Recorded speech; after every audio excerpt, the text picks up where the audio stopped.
The zombies are back. Again. This time the experimental military toxin leaks into a small town, leaving a pair of siblings and their cable guy surrounded by the undead. And don't worry, the sequel hasn't lost the original sense of humor, so join us for Return of the Living Dead Part 2.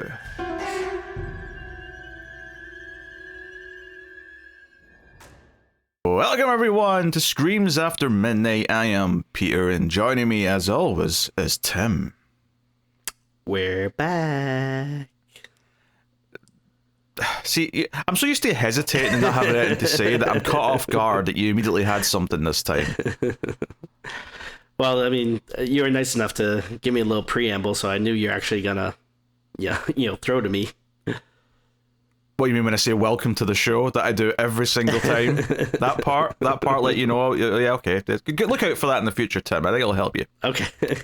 I got it this time. Yeah. So yes, today we are talking about Return of the Living Dead Part 2. This is a horror movie podcast. It is October. We're doing extra episodes, and we are working through at least the first 3 Return of the Living Deads, and today is number 2, which came out a few years after the first one, 1988, I believe.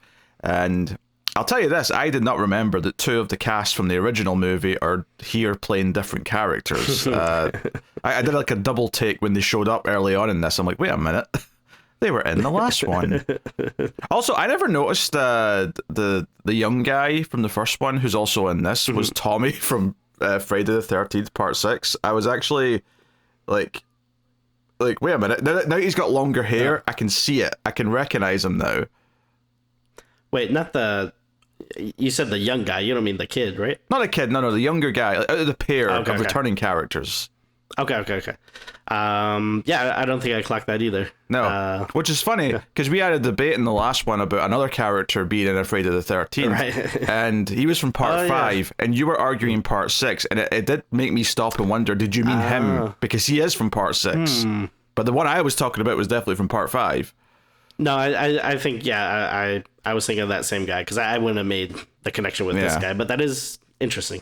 Yeah, it was the sort of thing where it was only just because he has a slightly longer hair in this movie, or I was like, oh wait, that's Tommy Doyle.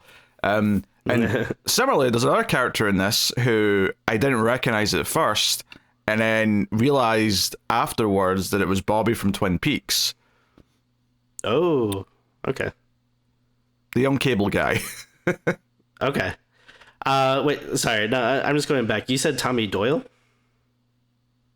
Jarvis. Doyle's Halloween. Jarvis. Okay. Sorry. Okay. Yeah, no. That tripped me up for a second. I was making sure I didn't. No, it's Tommy Jarvis. I'm mixing my Tommies up for my franchises. I apologize, There's a lot everyone. Of Tommies. Yeah. Yes. So yeah, Jarvis, Doyle, Wiseau. There's a whole, boat of them, right? Hard to keep track. Oh my god. Wiseau in a Friday the 13th movie. That'd be great. He's killing me. He's killing me. So yeah, we'll start spoiler free as we always do. We'll give you a warning before we get to the spoilers. And of course, if you're enjoying the show on YouTube, hit the like button. Helps us out a bunch if you do. And you can support us over at Patreon or YouTube membership. Get bonuses. I'll tell you more about that at the end of the episode.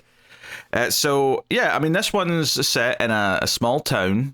It's kind of starting with like a sort of street where half the houses are still being built, but there's a few families moved into a couple of them, which is interesting. I don't know if I've ever seen this in real life, where like a street that's under construction has people moving into some of the houses that were done first. I feel like it's not until the entire street's ready where people start moving in, but maybe I don't know if this is just a movie thing because they wanted the idea of there being like a half-empty street, or if this is something that actually happens sometimes. But you know a lot about construction, Tim. Give me your thoughts. Oh, of course. Well, when it comes to construction, the thing you got to understand is that even construction workers go to the potty, which that's a line from a potty training book that I have to read my child every day. And he's still not learned it? Well, I was talking about Gemma, who's only 2. So. All right. Come on, Wyatt. This is the toilet seat. Come on, get on with it.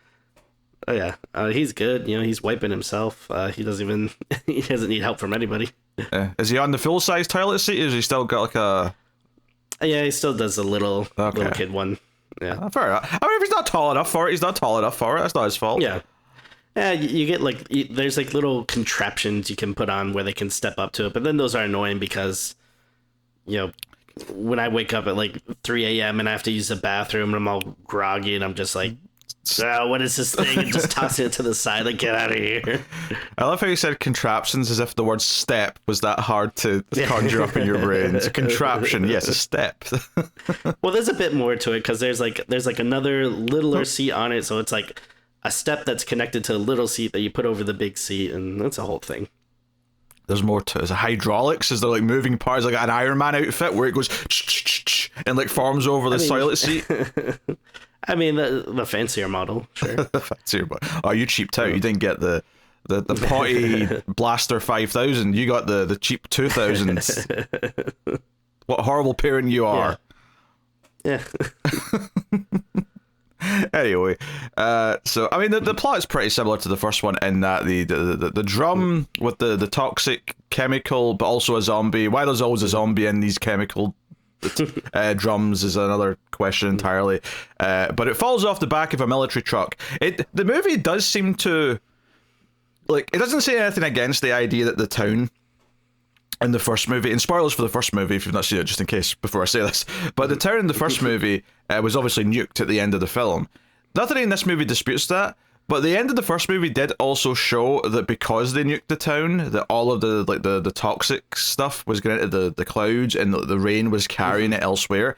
This movie seems to ignore that and retcon that because it doesn't seem like there's an outbreak happening anywhere. It just kind of feels like, no, the incident in the town happened and now we're just trying to get rid of these barrels of our zombie experiment just so there's not any more things. I guess they just decided when they went to make the second movie, we don't want to have this be a full-on zombie apocalypse where the entire country's overrun because we don't have the money for that. Yeah, it is kind of funny because, I don't know, I was trying to, like, see, how much of like, this is brought over from the first movie, or if this honestly is, if it's trying to be, like, a bit more of, like, a, not like a complete reboot, but in a way it almost like reminds me of like an Evil Dead 2 thing where it's like, in a way it kind of feels like it's redoing some of the same things. And like you said, we have some of the same actors, obviously playing different characters and stuff, but like, in some ways it kind of feels like it's its own like separate thing. Like you really don't have to see the first one. Oh, for sure. Yeah, I guess maybe that's the ultimate thing, is it just doesn't matter. Like, they don't have to address anything because it's not like they're worried about continuity here. So, that's fine. But I think loosely the idea of the military having these experiments is the one thing that kind of like carries over. And it's a very similar visual of the zombie in the barrel to last time. But other than that, it's kids that find it this time. So at least this time it's not idiot adults who unleash it. It's idiot children, which makes more sense. But zombie outbreaks, they want brains, comedy, horror ensues, and that's pretty much it. So we'll get into it. I don't believe this one is considered as beloved as the first, but we'll see how we feel. Tim, what do you think of Return of the Living Dead Part 2? Well, can we just admit that a better title would have been Return of the Living Dead? I mean, we can freely admit that, right? I mean, I think I would lean towards Return of the Living Dead again, perhaps. Okay, sure. That sounds more like a real sentence, but whatever floats your boat.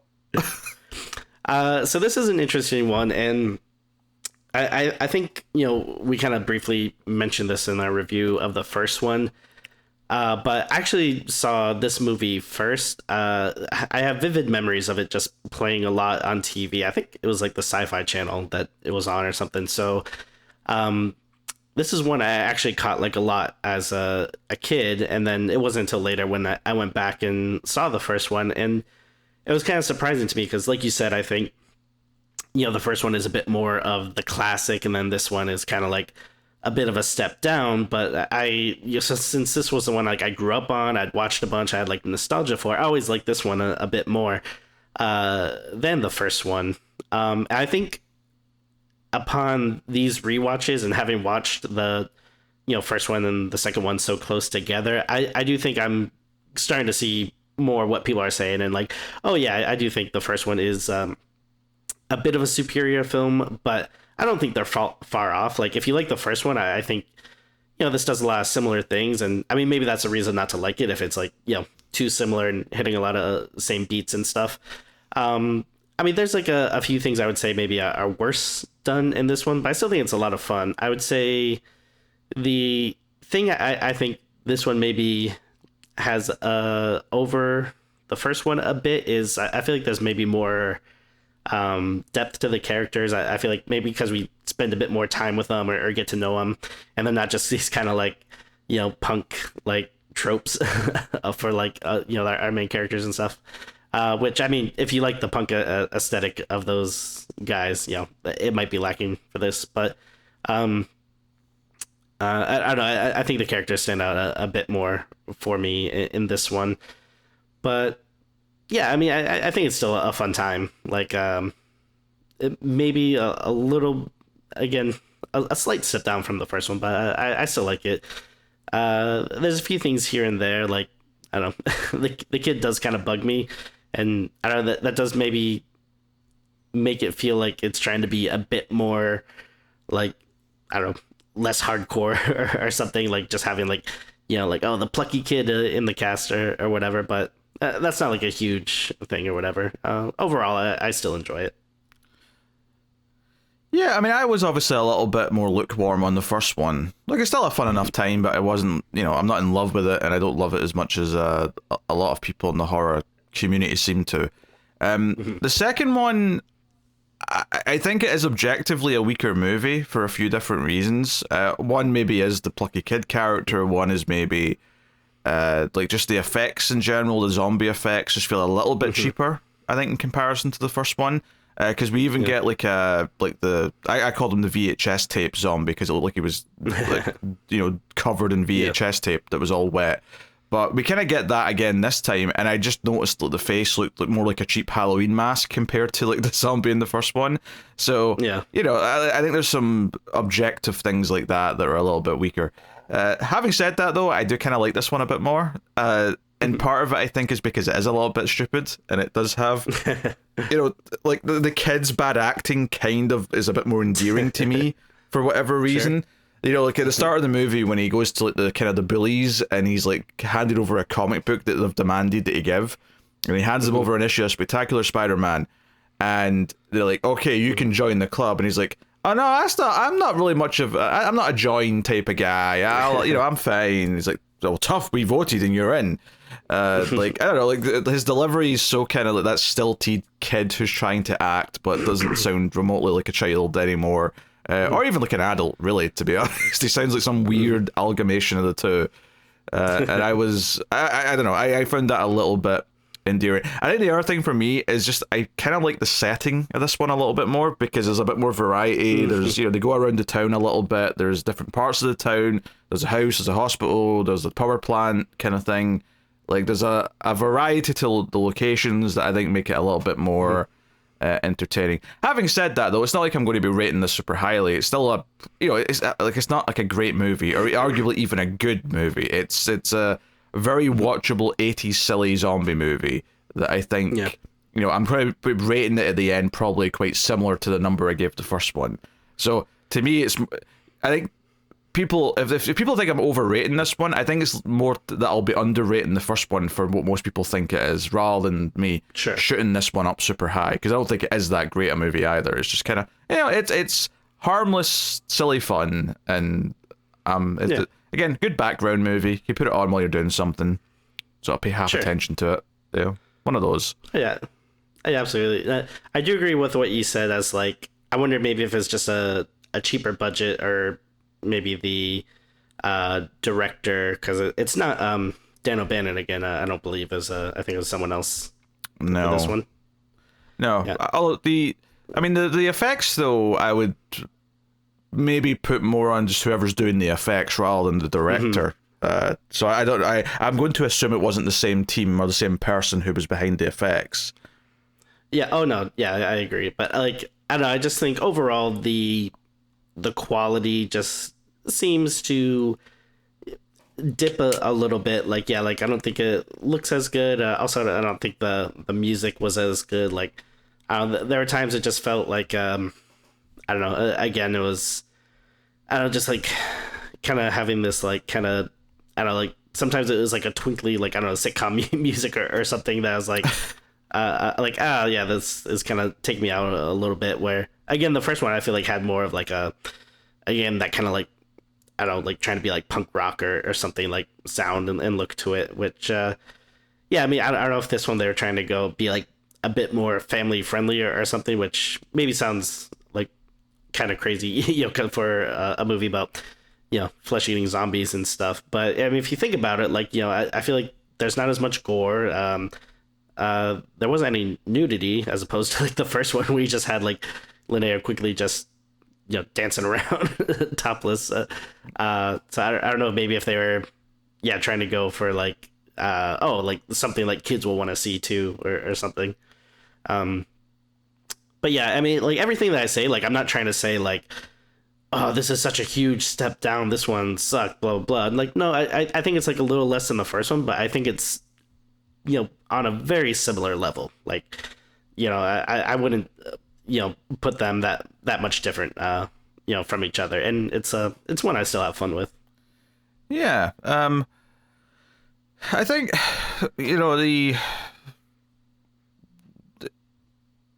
I don't know what I was going to say there, to be honest. I do agree with what you're saying. Is I like, I guess what any good sequel would do is they kind of open up the world a bit. So like you said, they're exploring more of the town. Like the first one was mostly just like in the cemetery and whatever the kind of buildings around it. Like I guess the funeral home and stuff are. And so this like, you get a nice little, glimpse of the town and stuff, which gives the characters something to do. I guess like my biggest complaint would be, and it's kind of like not something I noticed obviously like when I first watched this because I saw this one first, but it feels like some of the characters are just kind of like doing the same beats as like characters from the first movie. Like you have like the kind of like jockey guy with like the very like doting girlfriend, who's just like all, like about him and stuff. I don't know, just remind me of the characters from the first one. And, yeah. I don't know, just some stuff like that just felt like, oh yeah, we've done this before. I mean, to be fair, I think that character and the other guy are supposed to remind you of their characters from the first movie because they're intentionally doing some similar plot beats with them. I think for me, like I think I appreciated the like there was kind of like a what do they call this? Like there's a parents aren't here, the kids have to survive on their own vibe to it because you've got the big teenage sister looking after the little brother, and then they end up with help along the way, but. There's kind of and it does kind of tie into being a bit more family friendly, I guess, because you could probably show this to a kid and it would work. Yeah. And I probably saw it when I was quite young, which might be kind of why I have some fondness for it. But, although it is kind of funny how after a certain point in the movie, they just kind of like don't bring up the parents ever. Or they never talk about where the parents are, or like, they're never worried about if their parents are okay, or if their parents try to get to them because they've heard something's going on in the town. Like they mention at the start that she's looking after him, and there's a list of like things he has to do that's been left by the parents. And then after that point, the parents are really never mentioned again. You think at some point they'd be like, "Oh God, I wish mom and dad were here," or something. It's kind of funny that they never even like, come up. Yeah, like I assume they're on like a business trip or something, but. Yeah, like you said, it doesn't really end up mattering much. Yeah. But this trip is a couple? Yeah, I mean, sometimes, like, if one parent has to go away, like, hey, I'm going away for the weekend, but why not come with me? Like, we'll have, like, a little mini vacation, Yeah. I don't know. I mean, they could work at the same place, too, that happens.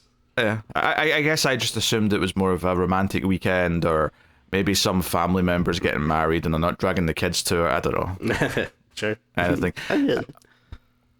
Yeah, the other thing that I do kind of appreciate a little bit in this, which separates it from the first one, is silly as it ultimately ends up being, because it is goofy in its execution. I do like that eventually at some point in this movie the characters get proactive and try and come up with a plan to like solve their problems. Because in the first movie, there's just a lot of kind of running away, everything's kind of hopeless, and then ultimately it's just kind of waiting for like the ending to happen, as opposed to here where it feels like, oh no, we're going to actually think of a plan and try and pull some things off. And I kind of appreciate that. It makes it feel like things are a little bit different in the back half to the first half when they're just initially running away from everything and being scared. It feels like there's a little bit of a progression, which is maybe one of the things that I felt was a little bit missing in the first one. Yeah, no, I mean, I actually do like the ending in this one. I think it's pretty memorable. You know, it's always kind of stuck with me. Yeah, definitely silly and like, you know, over the top, but it's, you know, it's a fun time. So no, I dig it. So we'll probably give the spoiler warning then, so we can get into just talking about the movie as a whole and whatnot. But you have been warned: spoilers for Return of the Living Dead Part 2 from this point on. So, where would you like to begin? This might be a little controversial, but I think we should start at the beginning. That's a radical notion, Tim. I don't know if the people are ready for that. Such provocative thinking. I mean, the movie starts off simple enough. It's just the barrel falls off army truck. The kids, when they're chasing our main kid, who is Jesse. Yep. I have the list in Wikipedia up because I'm like, I'm not going to remember a single name from any of these characters.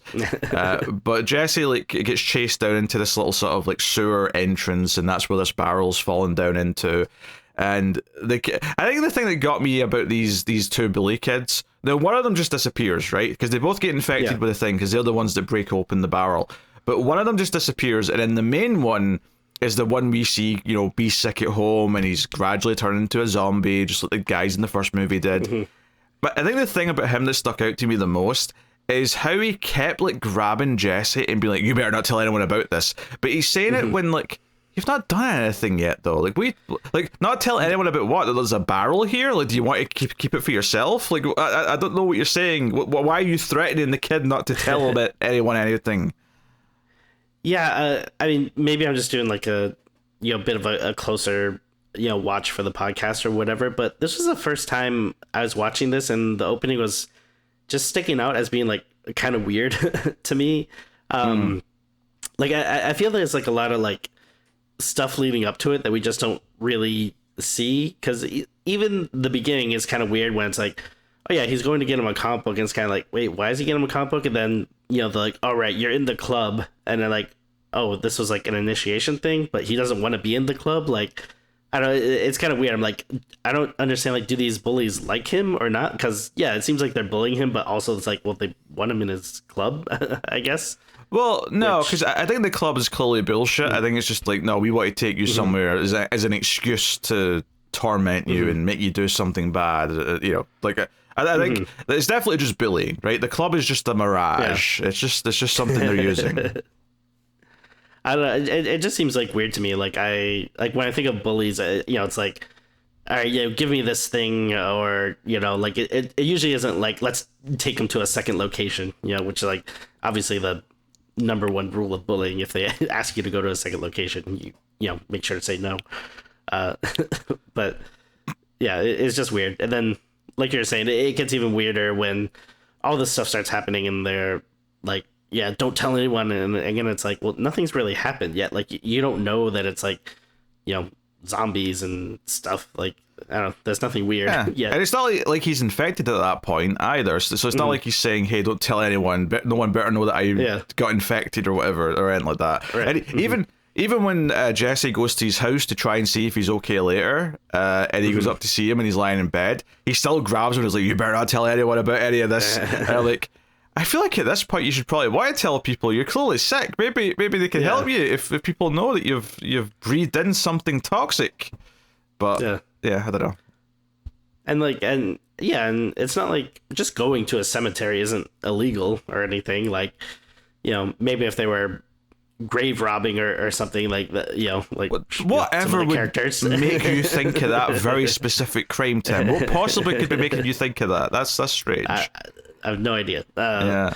But yeah, I mean, just being at the cemetery, like they shouldn't, have to worry about being in trouble or whatever. Yeah. Unless their parents have specifically said, no, get into that cemetery, because they keep doing bad things in the cemetery or something. I don't know. Very strange. But as Jesse points out at the end of the movie, when he stabs the zombie version of the kid in the mouth with a screwdriver and pushes him off the ledge, he's like, that's why you're dead, because you've got no brains and a big mouth. But it doesn't kill the kid, actually. The zombie kid doesn't die until... he gets joined in the electrocution like everyone else, but yeah. But that's the payoff to the kid.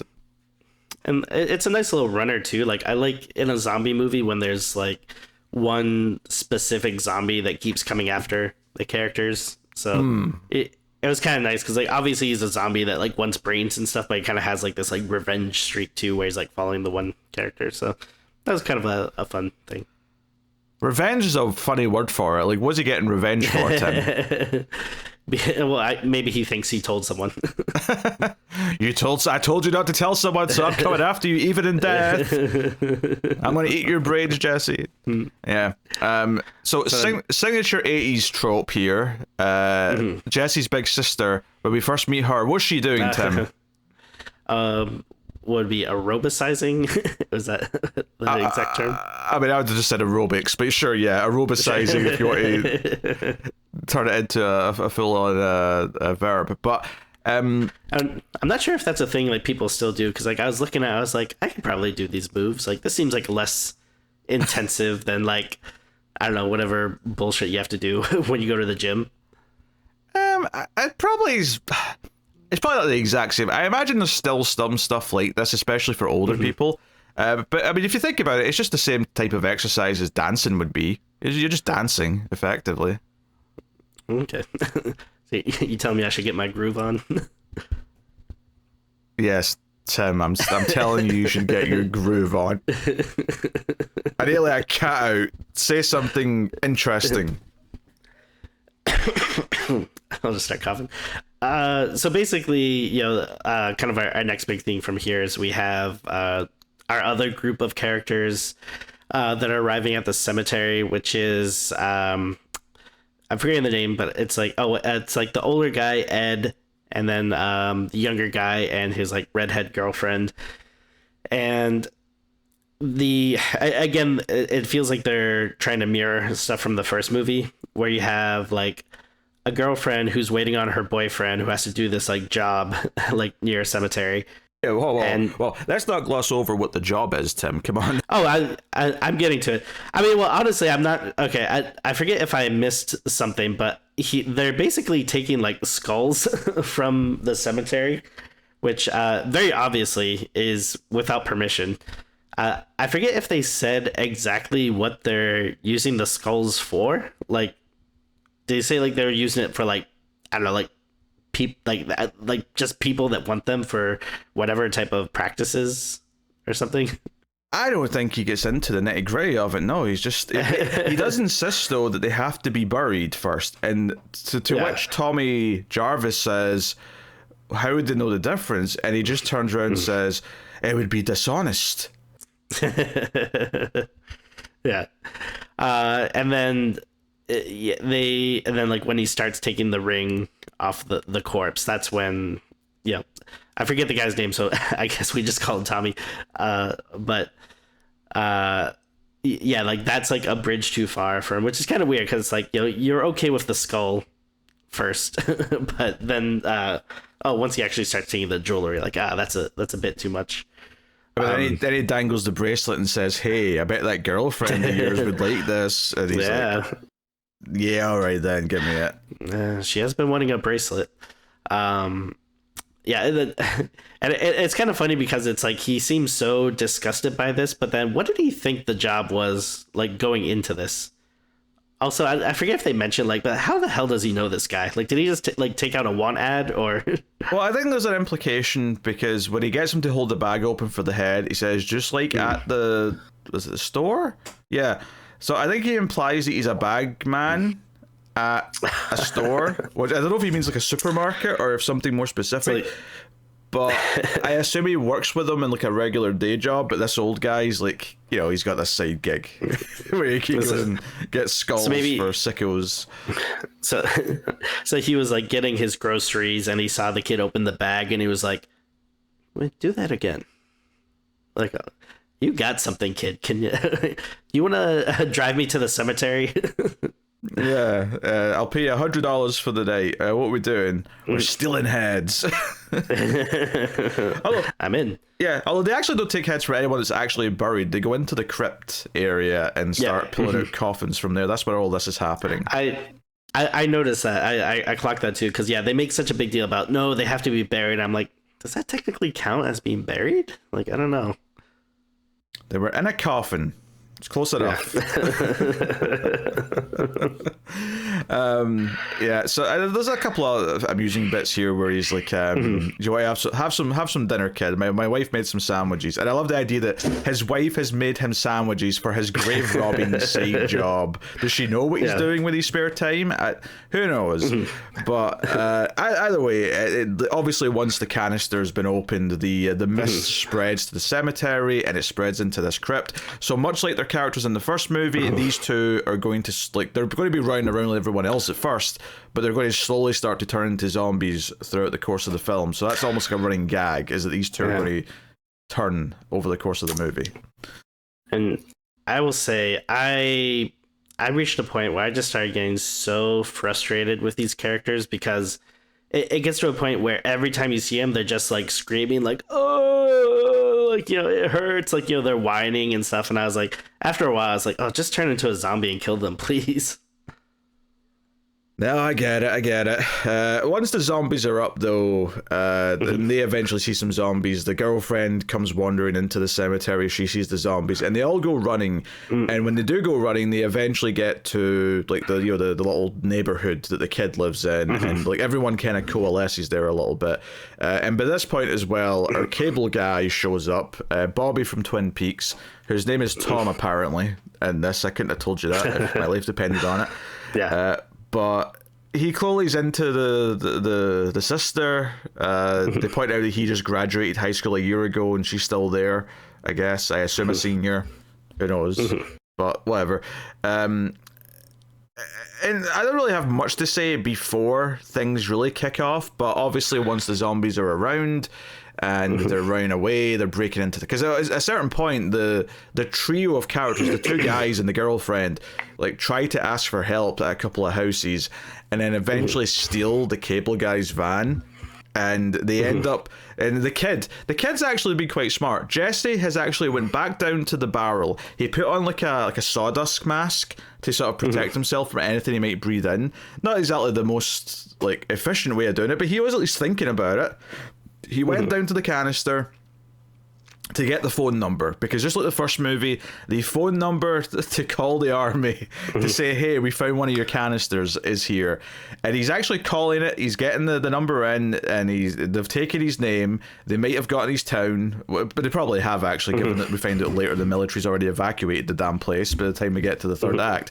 But while he's on the phone, the trio of characters who stole the van, like, basically get run off the road by a zombie and knock down the phone pole, so that all the phones go out in the neighborhood. So it's like, oh shit, now we're cut off from everyone. So we spend some time running around. They go back into the main family's house and they're running from zombies and yelling at each other. And obviously, because at first the sister's like, what, get out of my house, why are you in here? And like, no, if you got a gun, it's like, what are you doing in here? So it's all breaking down, and then they end up running to like another house that's like half finished, and they sort of hide in there for a minute. But I feel like for a lot of this middle part of the movie, there's a lot of like a zombie like showing up behind them. In fact, there's a lot of jokey bits. Like for example, there's one moment in this other house where they're hiding for a bit, where a zombie starts walking behind the teenage girl, and like it keeps stopping every time she stops walking. So she's like, she thinks she hears something, so she stops walking, and then the zombie stops walking as well. So they do a lot of little goofy bits like that. And obviously the zombies do talk, just like they did in the first one. That happens a couple times, and so on.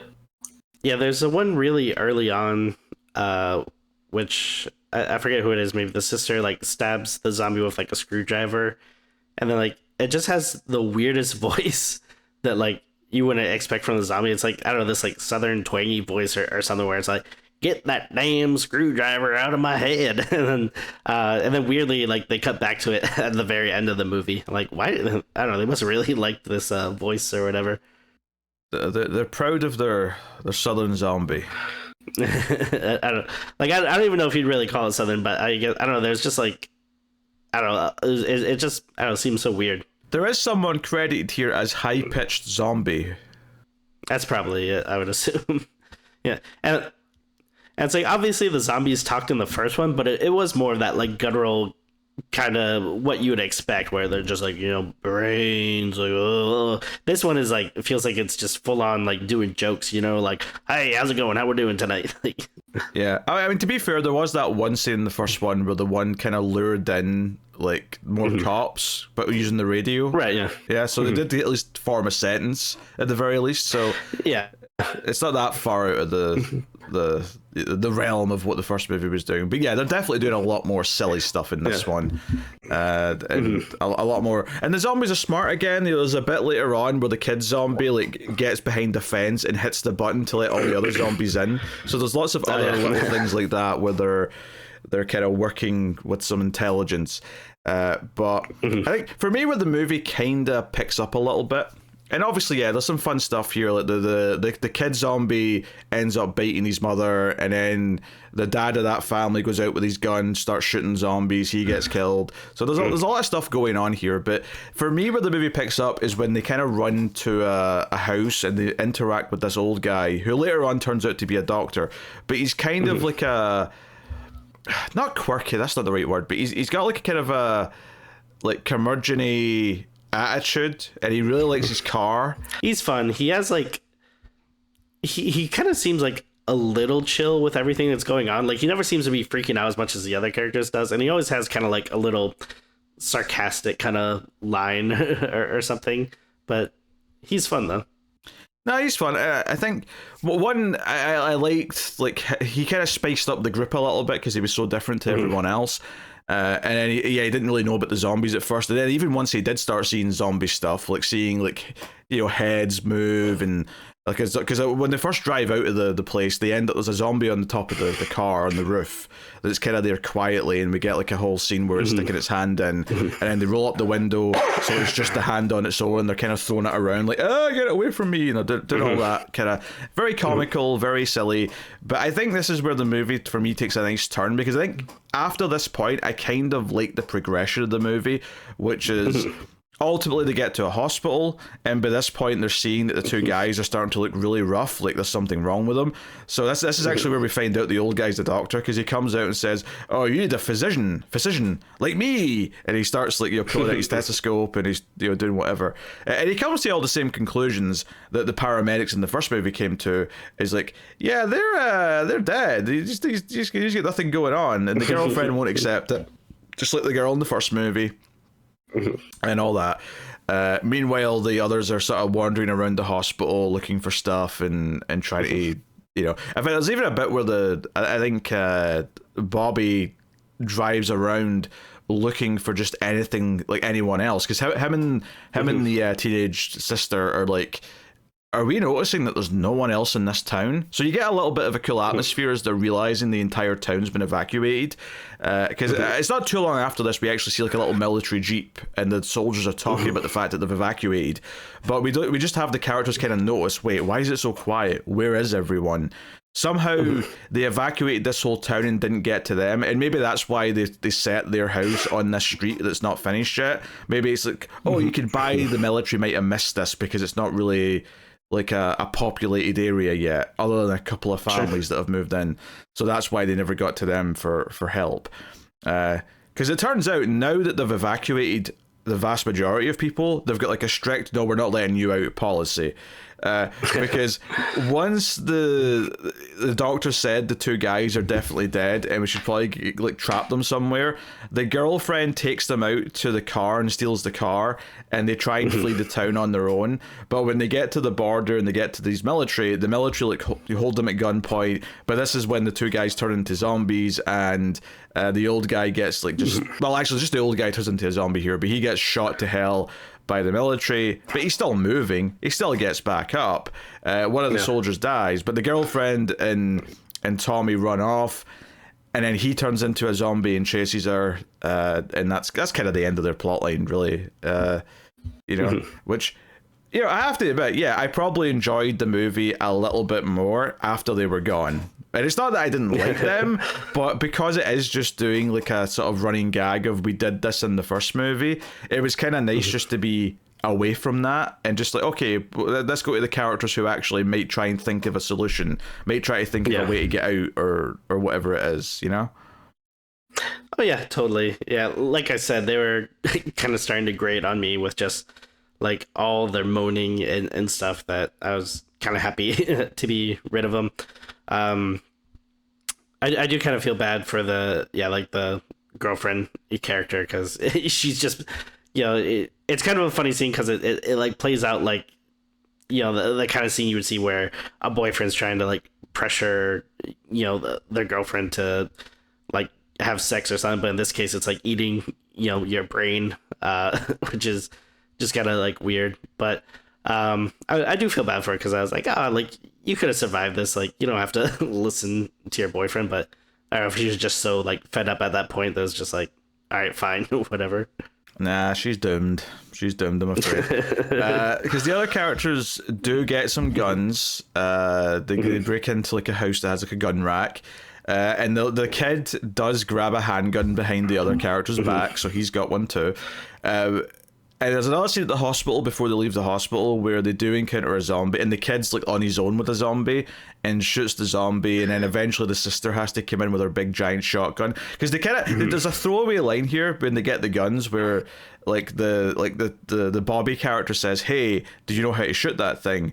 And the little brother goes, "Yeah, she's an all-state champion," or something. Like, is it, oh, she's good with a gun. So we get like a fun bit here where she actually like blasts a shotgun pretty close up with this giant hunting rifle, and he gets split in half. So we get like the whole like top half of the zombie moving around, and it's like, is there any way to finally kill these goddamn things? At one point, basically the kid turns on like the steam vent and like basically melts his face, so it's all like, this is probably the best effect in the movie actually, is like how this zombie changes after it's been hit with the steam. But ultimately they go back outside, they steal an ambulance because the car's gone because the other characters took it, and then they try and get out, but there's a border, the military's got barbed wire up, they won't let them leave, and they're like, shit, we got military in front of us, we got zombies behind us, what do we do? So I do appreciate that they ultimately like come up with a silly plan to try and solve everything. I mean, there's a couple of like little interstitial bits, like we see another couple of military guys get attacked by zombies. One of the military guys is Skinner from X-Files. Oh, okay. Yeah, did I notice that? I didn't clock that. That's cool. Well, I've seen some of that show recently, which is why it's fresh in my mind. Maybe you've not seen it in a long time. I like the show, but it's definitely been a couple of years at this point since I've had my last watch. Yeah, that's fair. That's fair. So, yeah, I mean, ultimately the kid gets chased by zombies at one point, and then that's kind of it. But their plan is to go and get a bunch of brains. So they go to like a butcher, and I don't know, like maybe this is what it'd be called. Like, I don't know, right? I'm not a butcher. But they literally carry a box that says beef brains, and I feel like, would you call the brains beef? I don't think you would you? Because it's the brain. Yeah. I don't know. Maybe you would. Maybe this is a butcher term. Maybe all parts of the cow are considered beef, regardless. Yeah. Even though all we think of beef is the actual meat, but maybe maybe they would. I don't know. Yeah, no, it's a good question. I don't know. I can't say. I mean, I've eaten my share of exotic delicacies, but Yeah, I don't know if I've ever partaken of brains before. I know I definitely haven't. I'm far too fussy for trying that. Thank you very much.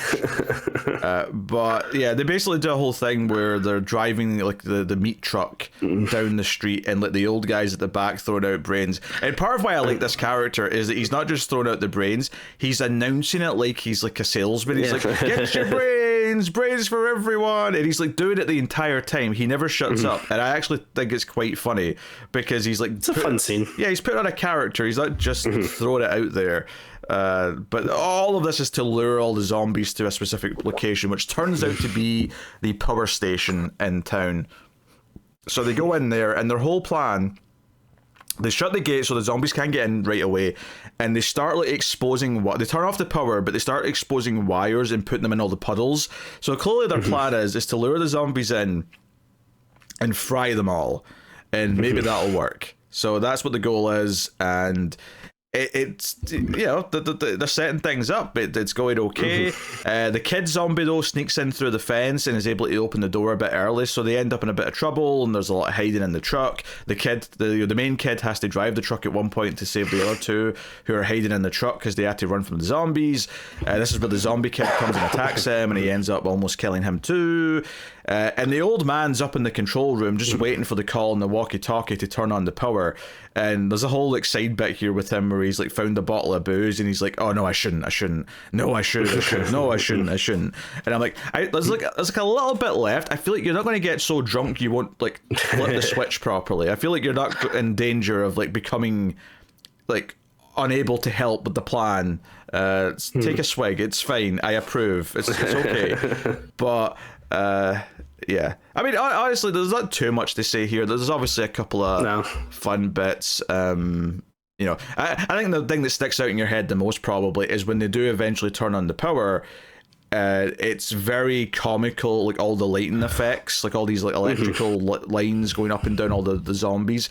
It feels very cartoony, and my favorite part of it actually is that when the zombie kid shows up again whilst all the other zombies are frying, the kid just pushes him back against like something in the control room, and that's enough to get him like caught on the electricity, and he starts zapping as well. And I'm like, wait, it's this easy to get, like, I get why all the zombies down in the puddles are getting zapped, but I feel like if it's if like literally any part of the room you can touch will electrocute you. I feel like it's a miracle that none of the human beings have been zapped at this point, because it's not like it's not like humans are immune to this. It's not like this is a specific weakness to zombies. Human beings are just as susceptible to being fried by electricity as a zombie is. I don't know, maybe like zombies are just much better conductors or something. Yeah, maybe. I don't know, but it's all a bit in the silly cartoony side. I like some of the there's some bits here. They have like one zombie dressed as Michael Jackson for a Thriller reference, so that's a bit. I think earlier on when the hand that was cut off gets thrown out the window, it flips them off when it's just a hand lying on the road. That's a funny little bit. There's lots of little comical bits to do with the zombies throughout these sections, which are, they're nice enough. Yeah, I mean, I'll be honest, like a lot of stuff in the middle, like, I don't know, it just kind of like blurs together for me, because not to say that there's not like good bits, but there's just a lot of like going from one place, have a little zombie encounter, then go to another place, have a little zombie encounter. It's not, and it's not this like masterfully constructed pace thing. It's not. Yeah. Now everything's not constantly escalating. It's simple enough where it's like go to this location, that location. There is one bit actually where a zombie in the hospital picks up the radio that they're calling, because they're calling in the radio in the ambulance for help, and the zombie says, "Hello, come to the hospital." So they try and lure him in again, and the old guy's like, "Wait a minute, kid," and he takes the radio. "Who's the president?" And he's like, "Truman." He's like, "No, let's not go there. That's someone's been dead for a while." We need to go. That's funny. I like that. Yeah, I got a chuckle out of that. And yeah, I mean, yeah, so they win. The characters get to win this time. The zombies all seem to be dead. The military now shows up and kind of surveys the carnage as the characters walk off into the night, as the old man saying, "Hey kid, have you ever seen a man get blind drunk?" Oh yeah. Well, first he's like trying to like offer him like all this booze, like, oh, have you ever had this? Have this? And he's like, no. I was like, I'm like, whatever, 12, 13. And he's like, well, yeah, have you ever seen a man get blind drunk? Which it's kind of a weird thing to, I guess, want to show a kid. But I mean, they had a tough day. They deserve it, I guess. Yeah. Also, this kid is no older than 10, 12, 13. What are you talking about? I don't know. Oh dear. I mean, you confused me with your own kid's age. You're like, why? You're looking good for a 14-year-old.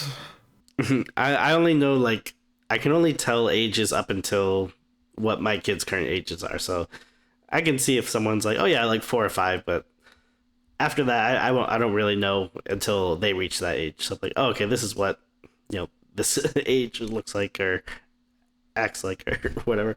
Wait, is Wyatt 5? Almost. He's like about 4.5. So getting closer to the 5 side. I just buy my coffin, I guess. I mean, the time's moving quickly. Yeah.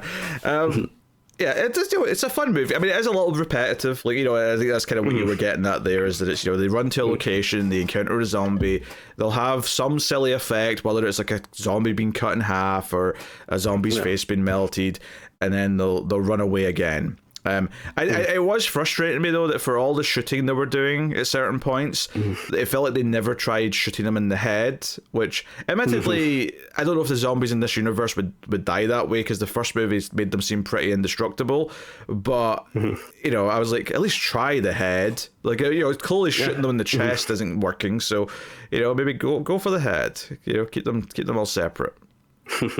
But hey, I don't know. But it's an okay time. Like I think it's like it's like a pleasant enough kind of put on, do something else while it's on kind of movie, because you can like only half pay attention to it and get everything that it's offering, really, and like maybe that's not high praise, but like it's it's not annoying, I don't think. No, not at all. I mean, I actually like the movie, quite a bit. It's just, it's not like the deepest thing or whatever. So like, I don't really. There's not like I feel like, a 2-hour in-depth discussion where we can talk about like this or that or whatever. But yeah, I mean, it's a fun movie for what it is. I mean, yeah, do you think there's themes in this movie? Do you think there's subtext?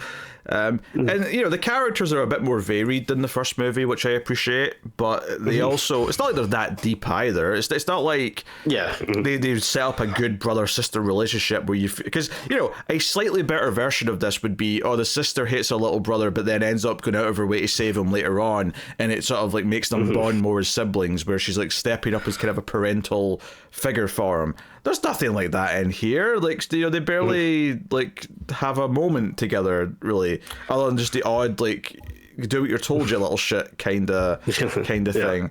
Her thing with Bobby from Twin Peaks is that there's like a small bit of attraction early on. They basically never address it, and then right before they think they're going to die at the end, before the electricity is turned on, she turns to him and says, "You know what? I do remember you from high school," and then they kiss, and that's it. That's like the entire romance is basically, "Hey, do you remember me from high school?" "Nah, not really." "No, I lied. I do remember you." Kiss. Like that's the entire romantic arc over 2 romantic leads.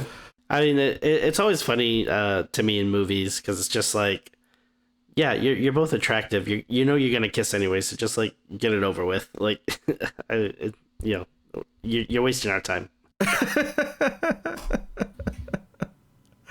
So yeah, I mean, it's a fun movie, but it's also like, it's a light kind of.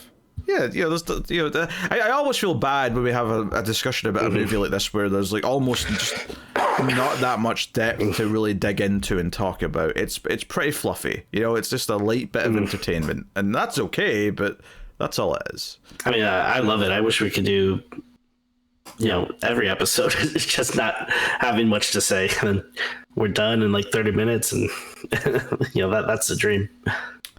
Yeah, nothing endears the audience to your podcast like saying how much you don't want to be on a podcast every time you do one. Well, we are doing a lot this month, so it's nice to not have to do like 3-hour episodes every time. Wait, we've never done a 3-hour episode. What are you talking about? What about how long was Halloween Ends? That was a pretty long one. It was 2 hours 40, so I didn't hit 3 hours. Okay, almost close. Yeah, and that's like the one exact. Like, there's like maybe 3 episodes out of 650 that went over 2 hours, and even yeah, okay. The hyperbole is strong with this one. Do you want to rate the movie, Tim? Maybe at that point. Well, I don't want to gloss over the very end, which just had that, again, sassy, high-pitched zombie as the government people are going around with their flamethrowers, and zombie has something like, hey, man, don't flamethrow me, and then, the person flamethrows it, and then it's like all scorched, and it's like, oh, man, and, hey, we're laughing as the credits start rolling. And what do they play during the credits? I don't remember. What did they play during the credits? I believe it was the Monster Mash, but like some cover version. Makes sense. But the final line that the zombie says, though, I think is important in the sense that he's like, okay, fine, no more brains for now. Right, yeah. And then so it's basically like, hey, sequel. There may be a sequel. Yeah. And there was, although the sequel is quite a bit different to these two, from what I recall. So part 3 is coming soon on Streams After Midnight. But right now we will rate we'll rate Return of the Living Dead Part 2. That's your cue. Starting with me. Yeah, that's your cue, Tim. Yes. I think I'm gonna go with a straight 7. I forget what I gave the first one. I think an 8, maybe. So, for me, this is, I think on a technical level, I think the first one is better done this one, but like on an enjoyment level, they're about the same for me. Like I enjoy them both. But yeah, I mean, I have a lot of fun. Like you said, it's not, this, masterful work of art or something, but it's not like that's always what you're craving when you want to watch a movie. Like sometimes it's okay to just have something that's kind of fun and silly, and I think that checks a lot of the boxes for me. So 2 movies into this franchise, and I'm enjoying it. This is going well so far. It's going well so far. And I forget if we talked about this when on the first episode, or when we were talking about doing the franchise, but there's a new one coming out somewhat soon. I think there was some like casting details or something recently, and I mean that's why we ended up picking this for our October franchise, is because we knew there was a new entry of sorts coming in the near future. So that's why. So we'll be ready for it. May even squeeze in 4 and 5 before the new one comes out if we're feeling feisty. Yeah. Not looking forward to it, but I mean, we should do it. My rating for this is probably... There's a 6. It's a decent movie. It's very watchable. I have a nice enough time with it, but it doesn't stand out as much to me as some of my more favourite 80s horror movies.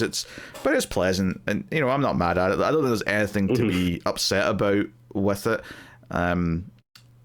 But there's some things about it I do like a bit more than the first one, so I think I kind of like it a little bit more, even if like my ratings aren't that different for the two of them, because I don't think it's like a great movie either, but it's a decent time. So there you go. That's Return of the Living Dead Part 2.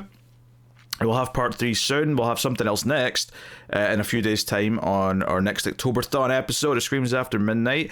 Of course, if you like the show, you can subscribe, ding the bell for notifications, all that usual YouTube stuff. But you can support us over at patreon.com/MailFuzzTV, and also via YouTube membership, and get access to the bonus episodes that we put on there, and the even more Scream segments that we put on there, if that sounds good and you want to help keep the show coming. But that's us. That's the show, everyone. So thank you very much for joining us. We do appreciate it. Keep watching scary movies, and we will see you next time.